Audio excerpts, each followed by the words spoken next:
President Biden, Secretary Yellen, and the entire administration worked overtime to rally more than 130 countries, representing more than 90% of the world's GDP, to ensure that profitable corporations pay their fair share and provide governments with the resources to invest in their workers and economies. The President's Build Back Better agenda, now being considered by Congress, will build on this agreement. It will eliminate incentives to shift jobs and profits abroad and ensure that multinational corporations pay their fair share here at home. The international agreement is proof that the rest of the world agrees that corporations can and should do more to help build back better. I understand you're all looking for a week ahead. We will have one, I promise, in the later days of this weekend, and we'll provide that to all of you as soon as we have it. And last item, I know we talk about serious things in here, but we have one fun thing today. Chris is getting married in a week, so you won't see him for 2 weeks, and nobody can call him or bother him for 2 weeks. Bother me, Corrine, Chris. And just to embarrass him a little bit, I got him a little special sash to wear, just for the briefing, because everybody should know that Chris is marrying up, as many people do. You can put it on yourself, and also a pin. Also a pin. I'll let Andrew or someone else put on you. But really, we just wanted to congratulate Chris, celebrate him. Most important decision you make is the person you choose to be your partner. Glad you have your mask on. Exactly. Okay. With that, Amr. I don't know how I talk about it. You tell me. You can give him advice. So let's try to ask a question. Can you confirm that the White House is authorizing the National Archives to turn over documents covering all communications related to Trump's activities on January 6th? The administration takes the events of January 6th incredibly seriously, as the president said on its 6-month anniversary. That day posed an existential crisis and a test of whether our democracy could survive. It was in many respects a unique attack on the foundations of our democracy. The president's dedicated to ensuring that something like that could never happen again, which is why the administration is cooperating with ongoing investigations, including the January 6th Select Committee, to bring to light what happened. As a part of this process, the president has determined that an assertion of executive privilege is not warranted for the first set of documents from the Trump White House that have been provided to us by the National Archives. As we've said previously, this will be an ongoing process, and this is just the first set of documents. And we will evaluate questions of privilege on a case-by-case basis, but the president has also been clear that he believes it to be of the utmost importance for both Congress and the American people to have a complete understanding of the events of that day to prevent them from happening again. The president had previously said that the American Rescue Plan would add 7 million jobs to the economy. At this point, is the White House still confident in reaching that 7 million number? Well, that was, of course, based on outside economists providing their analysis. And you're talking about the Build Back Better agenda, not the American Rescue Plan, right? I believe it's the ARC was the 7 million.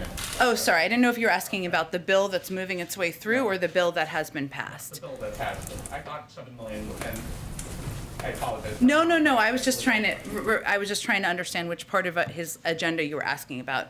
Nothing has changed on the projections of economists in terms of the American Rescue Plan that we're currently implementing. Yes. Okay. And finally, today the president became the first U.S. president to recognize Indigenous Peoples Day. Why should the U.S. Continue to celebrate Columbus Day? And has there been any talk or discussion of, as many cities and I think a few states have shifted from Columbus Day to an Indigenous Peoples Day? Well, today is both Columbus Day, as of now, and this is why you're asking the question, as well as Indigenous Peoples Day. I'm not aware of any discussion of ending that, ending the prior federal holiday at this point, but I know that recognizing today as Indigenous Peoples Day is something that the president felt strongly about personally. He's happy to be the first president to celebrate and to make it the history moving forward. Go ahead. Thanks, Jen. I want to ask you about the jobs numbers. One of the things that the jobs numbers showed is that there are more jobs available, a historic number of jobs available compared to how many people are actually seeking jobs. Yeah. Why do you think there are so many people who are still reluctant to re-enter the workforce? There's a range of factors in our assessment.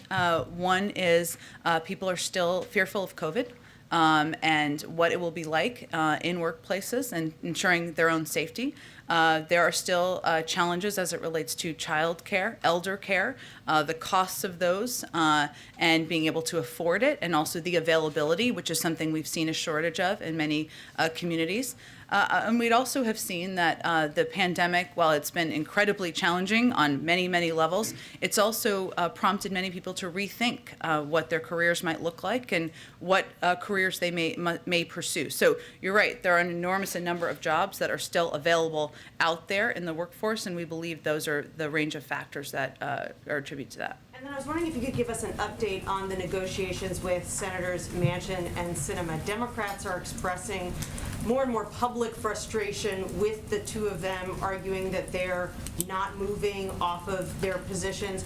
Are the two of them providing more concessions in private than they appear to be in public? And is the president getting frustrated? Well, we don't have the luxury of being frustrated. This is a process. The president of all people recognizes that the process can take some time. There can be ups and downs in the process, and he feels that we're continuing to make progress, that both Senator Manchin and Senator Sinema are negotiating in good faith, that there is a recognition that not only do some people have to come down from their expectations of what might be in a package, but some others have to come up. That's what compromise is all about. So we're going to continue to pursue these discussions and negotiations. The president is confident we're going to get this done. Go ahead. Thank you. First, on the economy, there are 500,000 containers floating off the California coast with nowhere to go. Major issues in the global supply chain right now. The vice president warned that this could happen in August. So why wasn't more done to prepare? For the global supply chain issues? Yeah, she was talking in August about if you want to have your Christmas toys for your children, now might be the time to start buying them because the delays could be many, many months. I asked that because we've been talking about the issues in the global supply chain since January. And the president has not only put in place a task force, but we have taken a range of steps to work to address. Now, it's not just about ensuring that we are having different companies speak to each other. We've certainly done that. We've been a forum for hosting different industry leaders to see what we can reduce in terms of red tape in the process. One of the biggest issues in the global supply chain is also COVID, and the fact that COVID continues to be a threat to supply chains that are happening globally. So we've also worked to be by far and away the largest provider of vaccines, know-how, manufacturing capacity to the world. So we've not only been talking about this since January, we've been working to put in place a range of steps to help address the challenges in the supply chain. And as we understand it, it's not just COVID. There are also labor shortages and issues with shipping lines here, overground shipping lines in the U.S. Is the president satisfied that his task force is doing a good job? The president recognizes that there are several layers of the challenge here that contribute to the bottleneck. And on ports and transportation bottlenecks specifically, the president appointed a White House ports envoy this summer, John Procari, to work with Secretary Buttigieg and bring stakeholders, labor, private industry together to help solve the global transportation supply problems. The fact that he designated and appointed someone at that level with a range of vast experience shows that this is a part of the issue we're absolutely focused on. We're also focused, as I noted, on the work of the supply chain task force, also the semiconductor shortage, which has been an issue that has impacted a range of industries, and we're working to attack the challenges in the global supply chain at every point they are in the bottleneck. Thank you. The Democratic candidate for governor in Virginia, Terry McAuliffe, who President Biden stumped for over the summer, now says the president is unpopular today, unfortunately, here in Virginia, so we've got to plow through. Why do you think the president is unpopular in Virginia? Well, just if you look at facts and the polling, the president is the most popular figure in Virginia of anyone currently running for president or any former recent president. So I just note that in terms of the data. But I would say that the president's agenda is incredibly popular. That's probably the reason why former Governor McAuliffe is also running on that agenda, whether it is reducing costs for the American people on child care, on elder care, making sure the tax system is more fair, rebuilding our roads, rails, and bridges. Those are all components of the president's agenda that he has huge agreement with former Governor McAuliffe. And then just one more topic following up on his remarks yesterday. President Biden claims that he cold called a Pennsylvania hospital to ask the desk receiving nurse why it was taking so long for a good friend's wife to be seen. What happened next? Well, the context of why the president told this story, which I think is important, and I promise I'll answer your question, is that he was expressing that hospitals, frontline workers, nurses, doctors in emergency rooms are still seeing and feeling the impact of the number of people who are unvaccinated, who are filling beds and in emergency rooms, ICUs, and it is preventing, in some cases, people who have other illnesses, who may be seeking treatment, who may be fearful of a heart attack, other people who might be going to the emergency room from getting the care that they need. I don't have any other update for the privacy of this individual. But setting aside the privacy of the individual, how often does President Biden call around trying to help his friends cut the line? That certainly was not his intention. He was not trying to do that. He was checking in on a friend. And do you know if this particular hospital might have been having staffing shortages because they have a vaccine mandate and maybe some folks have had to leave because they didn't want to get vaccinated? I would love for you to account for me where that is the issue over more so than the number of unvaccinated who are filling emergency rooms, filling ICU beds. That is the problem in hospitals across the country. Go ahead. Jen, what does the president say to inflation is a big issue right now for Americans from coast to coast as we head into the holidays. What does the president say to Americans right now who are worried about those rising costs? The president would say we take the commitment. He takes the commitment of lowering costs for the American people very seriously. We of course have seen, and from outside experts, including the Federal Reserve, OECD, and others, that their expectation is that these inflation rises will be transitory, that they will come back down next year, and that one of the best things we can do is pass his agenda. That's what outside economists, 15, 17 Nobel laureates have conveyed in order to reduce the risk of inflation over the long term. But he's also attacking this from everywhere he can. If you take, for example, the cost of meat in the grocery store, which we know is of concern to the American people. We believe that the lack of competition is a huge issue here, that the conglomeration of big companies in some industries is a huge factor, so he's also taken that on. But we would say to the American people that what we're trying to do is lower your costs, whether it's childcare, whether it's the cost of meat, or whether it's ensuring this is not an issue in years to come. And for clarity, the time frame is still with the Fed said of next year. There isn't any better time frame the White House can give Americans about how long we kind of got to hunker down and get through this. Americans should know that the Federal Reserve makes independent assessments. That's an important thing for history, and that continues to be their assessment. Can I ask you then about the reporting earlier today as it relates to the former president's documents as they associate with the January 6th attack on the Capitol right now? Can you help detail for us or characterize what types of documents these are that would be provided? Well, the documents are Trump-era White House records responsive to the Select Committee's request to the archivist. And so there is a process where the former president would have a period of time to assert executive privilege, and then the current president and team would have a period of time to review that request. But in terms of the details of them, I point to the Select Committee for more specifics. Specifically in terms of what the White House is saying you can't exert executive privilege over. Is it phone records, visitor logs? Is there any way can you run us through that list? That is something I would point you to the committee on. Go ahead. Jen, can you explain the standard of review then that the White House is undertaking? What would be something that this White House might consider privileged or should remain secret that this former president or any other former president should have the privilege applied? To which the privilege should apply. Are you talking about as it relates to January 6th or just in general? Just, well, specifically in this review, if there's any information you could share about the process that has been undertaken and more broadly. Well, the process that is one that has been outlined through history and law, is that the former president has the ability, not that there's a lot of past precedent here, I will acknowledge, has the opportunity to exert executive privilege to documents that are in the National Archives. And then this president and this White House has the opportunity to review that. Now, I think it's important to note, and I know I said this, but I will just reiterate, this is the first set of documents. So these will be reviewed on a case-by-case basis.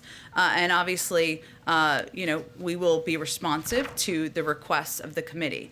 I would like to note, just broadly speaking, that, what this committee is investigating is not the normal course of government business, right? There is as you know, and as all of you know, there are normal requests for documents, for information. There are moments throughout history where presidents and White Houses have asserted executive privilege. We will continue to evaluate those on a case-by-case basis, but this committee is investigating a dark day in our democracy, an attempt to undermine our Constitution and democratic processes by the former president. And that context, I think, is important here, too. I'd like to ask put a finer point on a question Amr asked you about Sure. Indigenous Peoples Day. The president today issued 2 proclamations. Yes. One for Indigenous Peoples Day, the Yep. other for Columbus Day. In the Indigenous Peoples Day proclamation, the president spoke of it as a day to be celebrated. And in the Columbus Day proclamation, the president spoke of the need for reflection on that day. And he also seemed to indicate that Congress has requested that the president proclaim Columbus Day. So my question is President Biden begrudgingly proclaiming Columbus Day this year? He's declaring both a holiday. Obviously, Indigenous Peoples Day is something that he's honored to be the first president to be issuing a proclamation on and celebrating. Is it his wish that the federal law be changed, that Columbus Day no longer be the designation of the second Monday in October? I don't have any prediction of that at this point in time. Go ahead. Going back to the documents that the January 6th committee requested, can you clarify, we've seen public statements from former President Trump and his lawyers about an intention to invoke executive privilege, but did they specifically reach out and ask that certain documents not be shared? There's an entire process that transpires. I would point you to them and to the National Archives. Go ahead. Can I ask a follow-up Yeah. on the economy really fast? You talked about labor shortages, you talked about supply chain issues. How long does the White House expect those issues to go on? Global supply chain issues? What's your best guess for how long we'll have to be dealing with that? Well, look, I think as I noted earlier in response to Peter's question, there are a couple of issues at play here. I thought his question was about the length of inflation. He also asked me about the global supply chain. Peters. Oh, yeah, oh, sorry, yes. Oh, also about he asked me about the global supply chain issues. Okay, sorry. So that is true, 2 Peters over here. So one of the issues is, of course, how quickly we can work as a global community to address COVID and get it under control around the world. The United States is far and away the largest provider of vaccines, donating millions to billions to the global community to get the pandemic under control. We have also taken significant steps far and away, more than any other country, on manufacturing know-how, on ensuring that we are providing the supplies that are needed to countries. We continue to need other countries around the world to step up to help address, because the global supply chain issues are in some part related to manufacturing in other countries. There are some issues we've seen, some progress on addressing, but we also need to get the CHIPS funding passed and through Congress. That's something the president strongly supports. A semiconductor chip shortage is a huge issue, as you all know, in the auto industry and manufacturing here in the United States and around the world. So I would say there's not a one-sentence answer on this, because I know you weren't asking for one, but because there are a range of issues, we're working to address them on several paths and on several fronts, and I can't make a prediction of when it will be concluded. It is just a top priority of the president's. Go ahead. Thank you, Jen. Just a quick follow-up on inflation. So we're looking at Labor Department data. It shows that there is like a 0.9% decline in how much Americans have earned per hour on average this August versus last year. So year-over-year data when you adjust it for inflation. And so inflation is clearly eating into people's paychecks. And, I understand that you're saying that, and you have said this in the past, that impact from inflation is transitory, that the president will, when asked how he plans to address this, we'll talk about competition issues, we'll talk about meat prices. But are there any sort of near-term steps that, the White House is now thinking of taking as you look at this data that is starting to flow in? And is the president starting to get increasingly concerned, perhaps, that this is now starting to actually eat into people's paychecks? Well, as you picked that wages piece of data, though, I think what's important to note is that the progress that the president talked about this morning is on a range of fronts, which is also important. We're at a faster projection of economic growth than we were at a year ago, far and away. The 4.8% unemployment rate is down from 6.3% in January. Unemployment claims are down 60% since the president took office. We have seen close to 5 million jobs created since President Biden took office, and wages actually went up month to month from last month to the prior month. So that's all important data. I understand we can cherry pick different data pieces from a year ago or 2 years ago, but what we're seeing in the trend is encouraging and is progress being made. As you well know, inflation is the purview of the Federal Reserve. They make projections. We rely on those projections. Those continue to say that it's transitory and will come down next year. It is also important that we address this over the long term and we address the costs. That is really what we're talking about in terms of the impact on the American people. People may not know, you hear inflation, it's like, what does that mean? That means rising costs, right? And how do you address those costs? And what the president's trying to do with his economic agenda is do exactly that. Cut the cost for the American people, childcare, elder care, cut in half the child poverty, make sure that people have some breathing room. That's really what he's focused on doing in terms of how it's impacting people who are sitting at home worried about their economic future.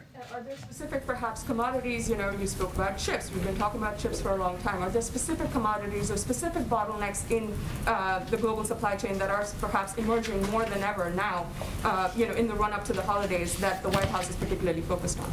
Well, I've talked about a couple of the areas where we are quite focused on doing more and ensuring we're doing more, including addressing ports and transportation bottlenecks, which, as we know, can impact a lot of different areas because it is how goods are moved and transported and ensuring there aren't the delays that I think you all have reported on in a range of ways. And John Porcari is somebody who has a great deal of experience, having worked for the Department of Transportation in the past, and is working to address those global transportation issues. I noted, of course, the semiconductor shortage, which, as you know, impacts a number of industries here. And we have made some progress in our view, including improving communications and trust across the supply chain, improvements in the supply chain practices, which may seem overly simplistic or just cutting through bureaucratic red tape, but it can help the process and move things forward.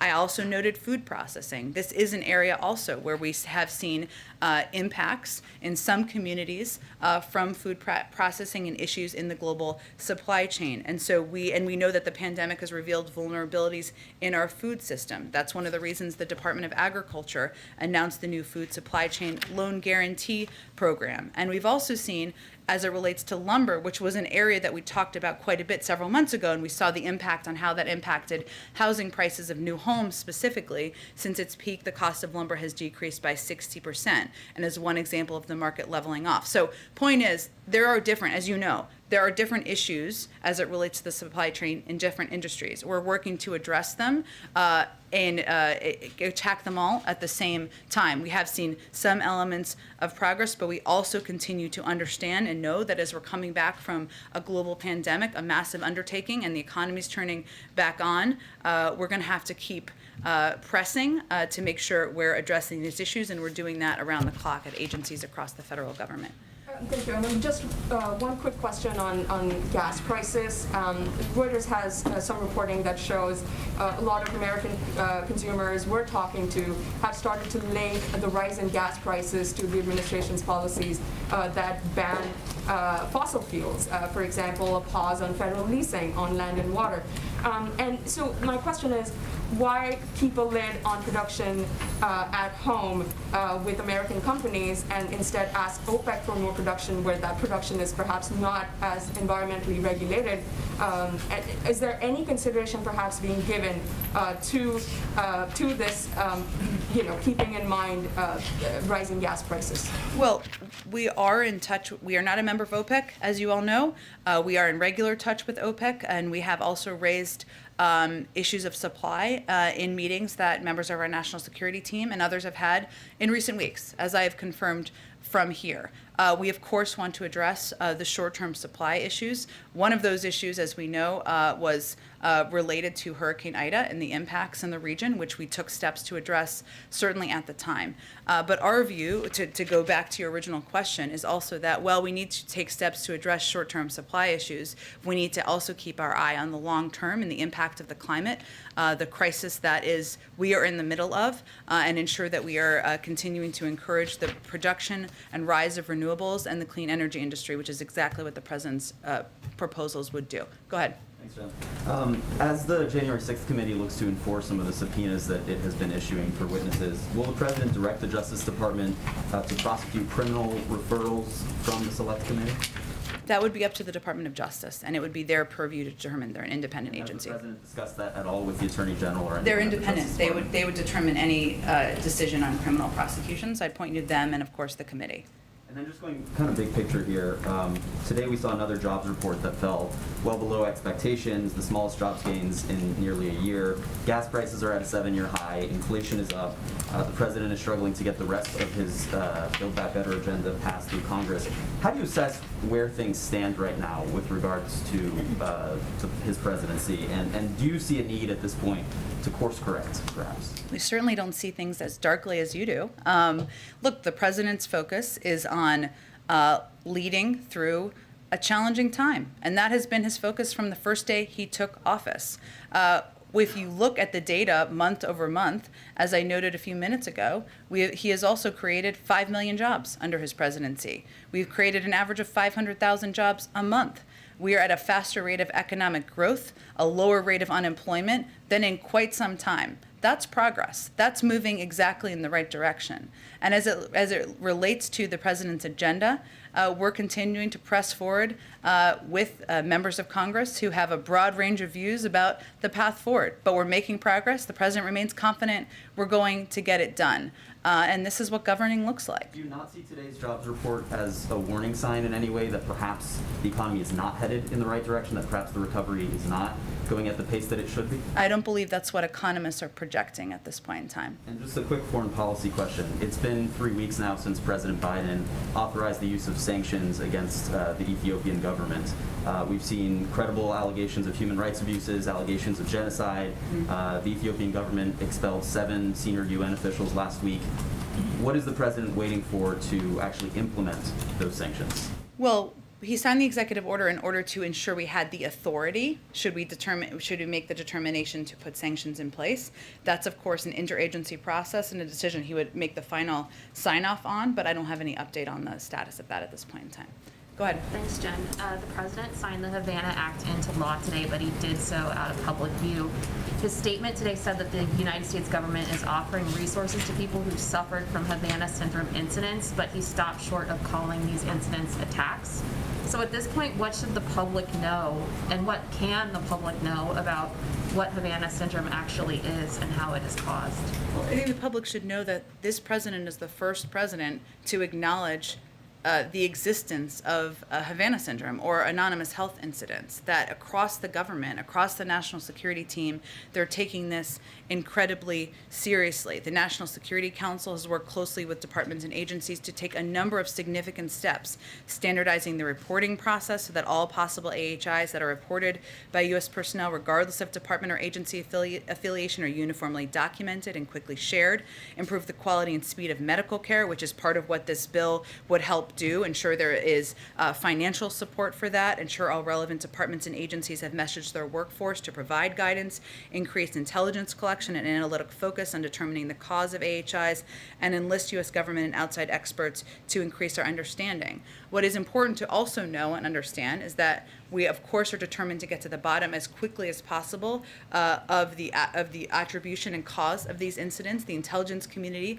is in the lead on that. They have launched a large-scale investigation into the potential causes. They're actively examining a range of hypotheses, but they have not made a determination about the cause of these incidents or who is responsible. So our focus is on starting a process that did not exist when the president took office. It's a huge priority for the government, the national security team, and the president was certainly pleased to sign the bill today. Is Havana syndrome a threat to Americans, particularly those traveling abroad? I don't think you should make that assessment. We have not made an attribution. We have not made an attribution of the source, but we take every reported incident seriously. And what we want to do is ensure that our national security team is using every resource at our disposal, intelligence gathering, assessing, treating every incident seriously, ensuring people receive medical care, but without an attribution and without an assessment of the cause or the origin. I just don't want to go further than that. Go ahead. Well, I'll come back to you, Patsy. So the Congress has now temporarily solved the debt ceiling and funded the government. What is the president's expectation for a timeline of any sort to move forward on the infrastructure bill and the Build Back Better agenda? Obviously he's had a lot of conversations with members of Congress, but now that those two more immediate things are passed, is there an expectation that there's going to be a lot of progress next week? Is that something that he's conveyed to members of Congress? He wants to move forward on this, particularly before these issues come up again in December. The president wants to move forward as quickly as possible, but I'm not going to set new deadlines. On the debt ceiling again, is that something, it seems like he will be able to sign a short-term suspension of that. Are there any conversations about trying to avoid the situation that Congress faced this week so that it doesn't happen again in December, or is the focus primarily on the two pieces of legislation? Well, I think there's no question our preference this week, last week, and in the future would be to fully address the debt limit and not put the American people in a position where they are worrying about their retirement savings, their Social Security payments to members of the military moving forward. So we would like to have a longer-term solution, there's no question. Well, it took us some time to get there through a little blood, sweat, and tears. Well, not blood, but sweat and tears, perhaps. What last night showed is that this can happen through regular order. And obviously, our preference would have been longer term, but there was a short-term extension. It happened through regular order. We're going to continue to press to raise the debt limit and do it as it has been done in the past in a bipartisan fashion. One last on that. Senate Majority Leader Chuck Schumer gave a speech after it passed. Senator Manchin and some Republicans criticized that speech. Does the White House have any response to kind of the words that the leader used on the Senate floor? Well, we also issued our own statement, so I'd point you to the tone of that statement as to what our view is. But I would say that our view continues to be that Leader Schumer has shown great skill in navigating this process through a challenging process. We have confidence in his ability to do that moving forward. And I think it's important to remember that the reason we were teetering on the edge of default and an economic calamity is because Republicans were refusing to join with Democrats or even to allow Democrats to be the adults in the room and raise the debt limit themselves. Go ahead, Tam. Thank you. Does the president support eliminating the debt limit entirely through some sort of legislative process? There seems to be a growing chorus to just take away the cliffs. I've heard that, read that, seen that. I would say our focus right now is on, we're about 6 weeks away from another timeline and deadline. We want to do what has been done in the past, almost 81 times in the past, in raising the debt limit, doing it in a bipartisan way through regular order. There's plenty of time for discussion after that. Is there any possibility of putting the debt limit into the reconciliation Build Back Better plan? We'll leave the legislative strategy and approach to Leader Schumer. Obviously, we just got agreement on the short-term extension last night, and we'll work closely with him and his team over the course of the period ahead. And has the president spoken with Senator Sinema this week? And do you have a sense of what the areas of difference are?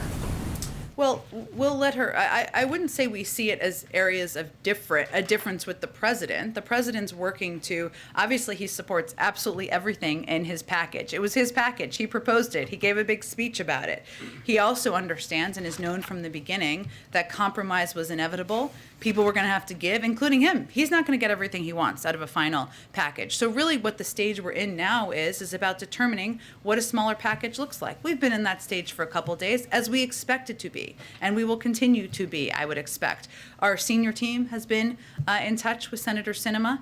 We believe she continues to work with us, communicate, negotiate, discuss in good faith, and we'll work to continue to make progress. So maybe if I rephrase it as areas of requested compromise. Well, I'll let Senator. Compromise you could just. I will let Senator Sinema speak for herself on that and what her points of view are at this point in time. Go ahead. Go ahead. but go ahead. Even as vaccination rates are going up and as the president said, COVID cases are starting to come down, one of the main reasons why people are avoiding the workforce according to recent data is fear of catching the coronavirus. So what more can the White House do here in order to fix the labor shortage? Because this seems to be the big issue. Is there more the White House can do? Well, one of the big steps we took is to announce a mandate for businesses with 100 or more employees, which obviously the next step would be OSHA regulations on how that would be implemented. A number of companies, as you know, have already put their own mandates or requirements in place, and we've seen a great deal of success across the board on this front, where companies have been able to, United Airlines, for example, ensure there was greater certainty. Employees knew they were working with people who were vaccinated. There are fewer people who are, of course, out sick with COVID, fewer people who have even worse impacts than that. So one of the big steps we've taken and announced is to put in place these requirements for businesses. Hopefully that will create more certainty. And there's no question, to your point, that fear of COVID, fear of work environments that people are not sure if they're safe or not, is a contributor as we look at the number of open jobs out there. Oh, good. One more on immigration. The courts said about 2 months ago that the administration would need to restart the Migrant Protection Protocol program. Is there an update on that? Is the administration going to restart that soon? We have been working to abide by what the requirements are under the ruling, while at the same time, the Department of Homeland Security, I believe, issued a new memorandum just a week or so ago. I'm happy to get you that after the briefing too on our path forward. Go ahead. Thank you. The president's very tough approval ratings these days. I know you probably don't like to talk about polls, and you might say that they don't mean anything, but it's also fair to say the White House, when there are good polls, you publicize them. So what do you make of these really terrible polls? Are they that he's doing something wrong? Is it just the communication, or is it he's doing the popular things that have to be done? Or something else? Sure.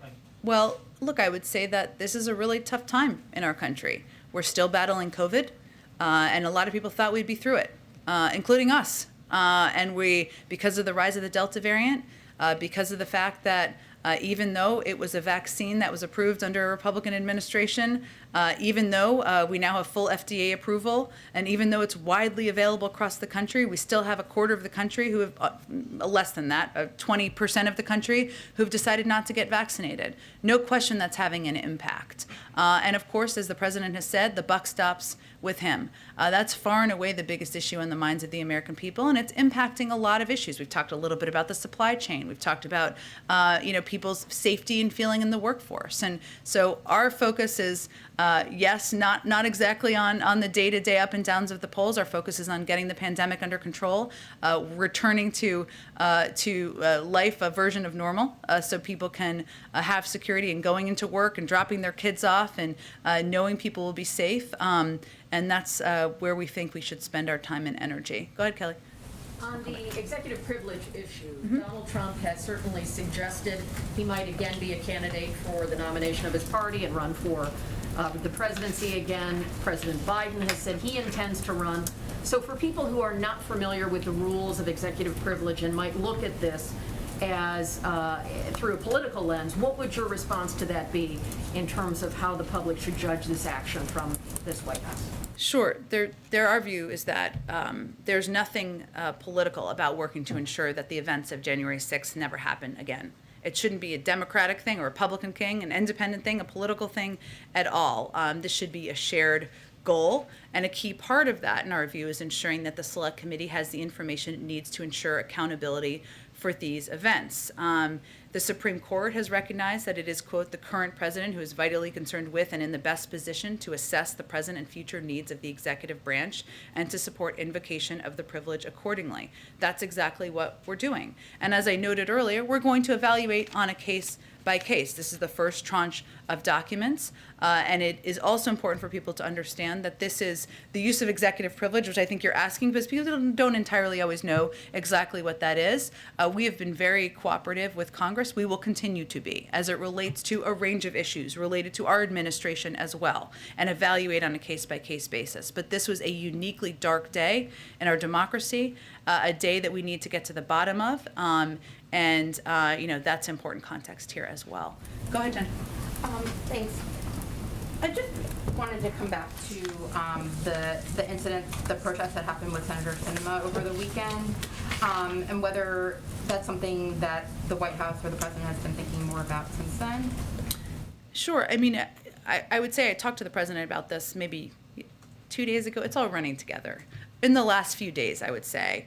And what he conveyed very clearly, just in case there's any confusion about where he stands, is that, well, of course, we all agree, and as Senator Sinema said herself, the right to free speech and to protest is sacred to our country. He believes that what happened to her crossed the line and was absolutely unacceptable and flat out wrong to violate someone's personal space in a bathroom. It doesn't need to happen that way. We can peacefully protest without it crossing that line. So that continues to be his point of view. And have you had any conversations with her or other senators about it? Our staff has been in close touch with her over the course of the last several days, working in good faith to make progress and move forward. I'm not aware of other discussions he's had with other senators. One other thing on the global minimum tax. Secretary Yellen said she wanted to see this happen through reconciliation. Would that be a part of the Build Back Better bill, or how are you thinking about the strategy on how to deliver on the U.S. commitment on that? Yeah, part of it is certainly making the tax code more fair and discussing that as a part of the reconciliation package, yeah. Go ahead. On student loans, 15 House members sent a letter to the White House demanding the memo about the administration's authority on forgiving student loans by October 22nd. First, has the president seen the letter, been made aware that the letter and that frustration is out there? And what's your reaction to the letter? I'm not aware of the letter. I haven't seen the letter. I'm sure someone in our legislative team, or I'm happy to check if they have seen the letter. I'm happy to check with them, but I'd have to take a closer look at it. I would say the president certainly believes we should lower the cost of college, make it more affordable to people. He wants to ensure it's an option. That's why he proposed an expansive plan on community college and making that accessible to people across the country. And he also continues to would welcome a bill sent by Congress that would eliminate $10,000 in student debt. That hasn't passed. That's something everybody could certainly work toward passing. Go ahead, Patsy. I promise to get back to you. 1 second. Yeah. But is the review that the Department of Education was said to be doing, are they still doing that? Have they started that? Is it over and you guys are just figuring out, typing it up? Is the printer paper, like what is the? I don't have any update on it. I can see if there's an update from the Department of Education. Go ahead, Patsy, and I'll come back to you. Jen, 2 questions to follow up on the Havana Act. One of the complaints that I hear a lot from people who believe that they were targeted by these attacks and also suffering from the so-called Havana syndrome is the disparity in acknowledgement and also treatment depending on the country in which they were attacked. So they're saying if they were attacked in Cuba, the government would admit and acknowledge, but if it happens in China, the government would not readily admit. So would you say this is a fair characterization? Is there a reason for this, diplomatic or not? And would you commit to treating all the victims and supporting them in the same way, no matter where they were attacked? It's hard to speak to anonymous sources here, Patsy. I would say that, as I noted earlier, our objective and the president's commitment is to standardizing the reporting process, is to ensuring we're improving the quality and speed of medical care, is of ensuring every case that comes forward is taken seriously, treated seriously. That has not always been the case, but that is our objective and the commitment of this administration. Follow up on that. I understand you've explained how you want to standardize a process of reporting, but will that include some sort of centralized support system, maybe a hotline or a task force where the victims can go and call? Because right now when I'm talking to the victims, they're saying they have to fight a skeptical bureaucracy. They don't know how to find care from doctors who understand the syndrome, for example, and they just don't know how to take care of themselves and their families having to fight all of this bureaucracy. Well, I'm not sure that your characterization, Look, this is a priority for every national security agency. It's something that many members of our national security team have spoken to personally, passionately, themselves, and their commitment to addressing this. We've also taken a number of very concrete steps.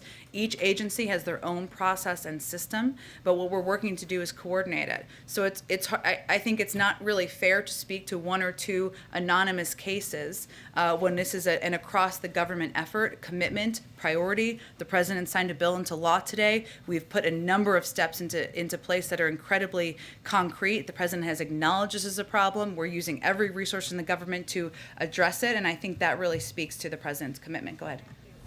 Yesterday, hundreds of immigrants and activists protested outside the White House, calling for Democrats to still include a pathway to citizenship in the reconciliation package.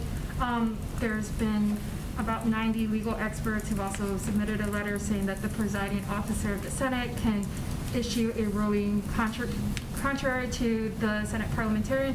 Has the White House discussed any of these options with lawmakers on Capitol Hill, and would the president support, kind of bypassing the Senate parliamentarians' ruling on including a pathway to citizenship? Well, just so everybody understands the process, and they they very well may, but just to give the additional context here, we of course wanted key components of immigration reform to be in the reconciliation package. The president supported that.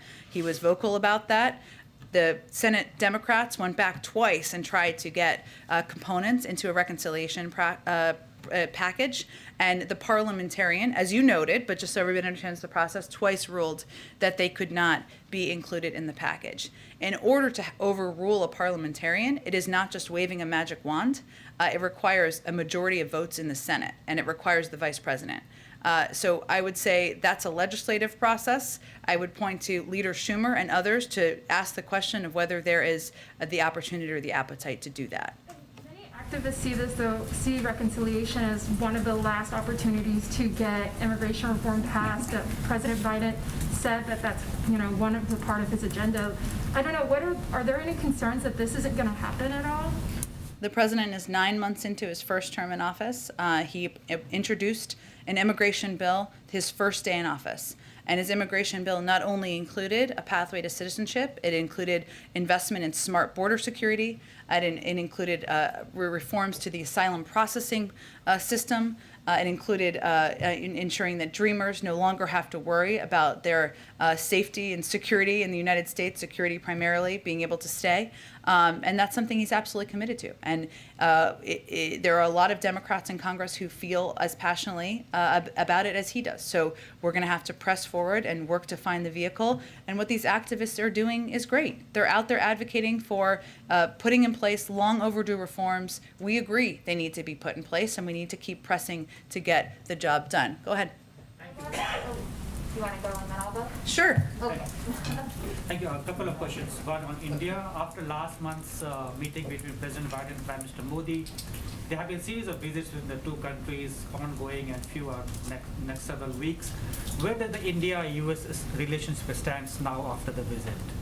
Well, I would say clearly the Quad meeting that happened just a week or two ago, it's all times running together for me at this point in time, but was just an opportunity to discuss the importance of the relationship and the partnership, the work that can be done moving forward, as well as, of course, the bilateral meetings. So those two meetings in one day. And now at this point, the focus is going to be on continuing to work through high-level interlocutors, whether it's the Secretary of State and leaders of the State Department or leaders from our national security team, about how we can continue to move forward on a range of issues, whether it's economic security, physical national security, addressing COVID and getting the pandemic under control. So that work will continue at lower than leader level, but still high levels in the weeks and months ahead. President has spoken about giving a pathway to citizenship for illegal, both the documented dreamers as well and the legal immigrants as well. This month, 80,000 green cards spots were lost, and they have millions waiting for green card. Does the president think that was a waste, could have been revived and given a faster pathway to citizenship to a lot of citizens? The president absolutely wants to address the delays in the green card processing system as well. One more on the Afghanistan attack, 100 people died today. Do you have something on that? We obviously, any loss is an enormous tragedy, and our heart goes out to the families who lost loved ones. We of course will continue to work in partnership with leaders in the region to work to get partners who stood by our side out of Afghanistan who want to depart. That's something that there's ongoing work on as we speak. I think it's going to be the last one. I wanted to ask about the COVID-19 vaccine rule that OSHA is working on. Sure. It's supposed to be an emergency temporary standard. What does that mean in this context in terms of timeline? Is it going to go through the normal OMB process? Will it be expedited somehow? What does that mean? That's a really good question, Courtney. I mean, I think what the next step is here is, of course, they need to release their the regulations publicly. As we said at the time, we expect it to be several weeks. That remains the case. I don't have an update on the exact timeline. In terms of the exact machinations of the process, let me see if we can get you something more technical to address that question. Thanks, everyone. You saw him cough in incident. Is his health okay? Because there's wild speculation. Is he all right?